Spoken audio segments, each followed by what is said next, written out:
SSG अस्पताल के OPD विभाग में मरीजों को केस निकलवाने के लिए लंबी लंबी कतारों में खड़ा रहना पड़ता है। इस समस्या को सुलझाने के लिए एसएसजी अस्पताल में अब आभा एप्लीकेशन की शुरुआत करवाई गई है। दरअसल सरकार की ओर से आभा एप्लीकेशन को इसीलिए शुरू करवाया गया है जिससे कि मरीज एक बार इस एप्लीकेशन में रजिस्टर कर दे, उसके बाद केस निकलवाने के लिए मरीज या उसके परिजनों को कतारों में खड़े रहना ना पड़े और तुरंत ही मरीज का इलाज शुरू हो पाए।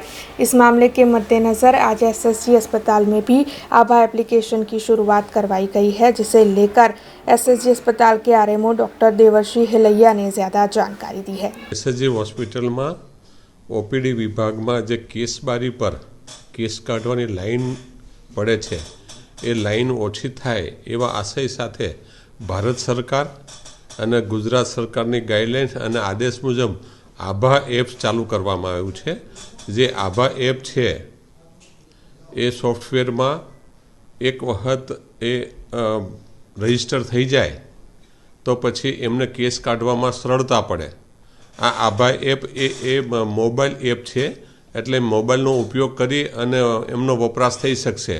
એક વખત મોબાઈલમાં રજિસ્ટર થઈ જશે પછી એ દર્દી અથવા એના સગાવલા ગમે ત્યારે પણ આવશે તો જે નામનું રજિસ્ટ્રેશન થયેલું હશે એને ખાલી ફક્ત ટોકન લેવાનું, ટોકન છે તે કેસ બારી ઉપર આવશે એટલે ત્યાં એનો સીધો કેસ જ નીકળી જશે। એને એટલું જ બોલવાનું છે કે એને કયા વિભાગમાં બતાવવાનું છે, એ સિવાય ત્યાં નામ પૂછવામાં નહીં આવે, ઉંમર પૂછવામાં નહીં આવે, સરનામું પૂછવામાં નહીં આવે અને એના લીધે છે તે સમય બિલકુલ બચી જશે અને જે લાંબી લાઈન થઈ છે કેસ કાઢવામાં એ કેસ કાઢવામાં લાંબી લાઈન થશે નહીં।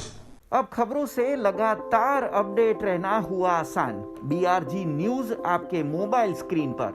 आज ही बीआरजी न्यूज की mobile app Google play store और ऐप स्टोर से डाउनलोड करें और खबरों से लगातार जुड़े रहें।